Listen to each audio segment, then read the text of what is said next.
We turn to business next, and Ari Rabinovitch joins us from the Business Center. Hello, Ari. Cynthia. Okay, we've all heard the saying, another day, another dollar. Well, that's a massive understatement when it comes to Elon Musk. Yeah, it sounds more like for him it's another day, another $1 billion? Well, yeah, well, that's a lot of billions of dollars actually confirmed today for Elon Musk. In fact, shareholders approved a massive pay package, if you could believe it. He's going to get an additional $56 billion for the year worked in 2018, but it got held over after a Delaware judge removed that option, saying that Tesla deceived its shareholders because of the value of that pay package compared to the perceived losses of Tesla's stock at the time. So it actually ended up getting adjusted for that. And just a few minutes ago, the shareholder vote ended up approving that pay package.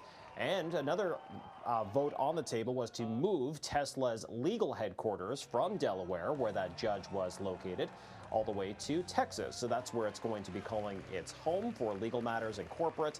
It'll be interesting to see what that means for the future long term. But it's worth noting, Cynthia, that Elon Musk, before this pay package was approved, was already the world's richest person. At the time, about $208 billion. So doing the math, worth roughly $260 billion. Now, not too bad at all. I just want to hear you repeat this, just so we're all clear. How much of a raise did he just get? $56 billion with a B. With a B. All right. Well, wow. Now, we can't all be billionaires with a B like Elon Musk, but we're getting some new numbers on how much the average Canadian is worth. Yeah, I guess if there's one thing that his net worth pales in comparison to, Cynthia, it's the entire net worth of every single Canadian in the country. Well, that's in the trillions of dollars. In fact, the household net worth of Canadians in the first quarter of this year was up by 3.3%. That amounts to just over $500 billion.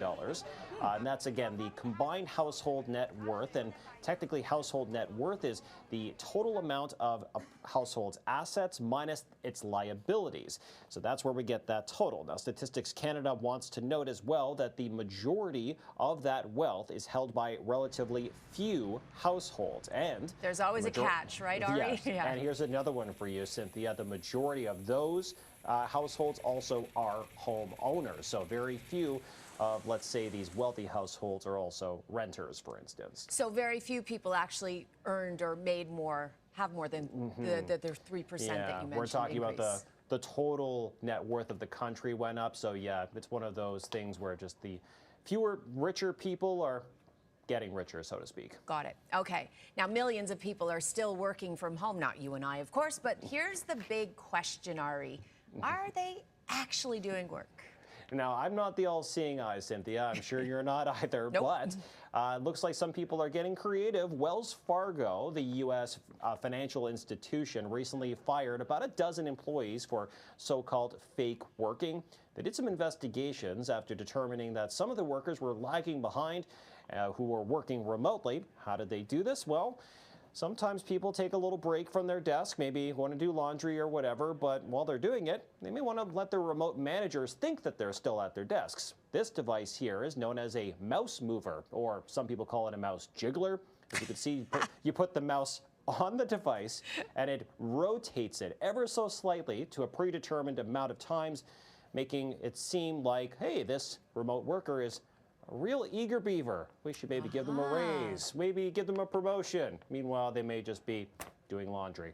Or going for a walk. Interesting. Who knows? I didn't know, but what's creepy is that Wells Fargo could tell if you were even using your mouse or on your computer. Yeah, I think lots of companies have that. They can have those status indicators saying online, or if they're away from the desk, they say away. And like, oh, what are they doing? They should be working. Right. Interesting. All right, Ari. Thanks very much again. As always, great chatting with you. I'm always here, Cynthia. Thank you.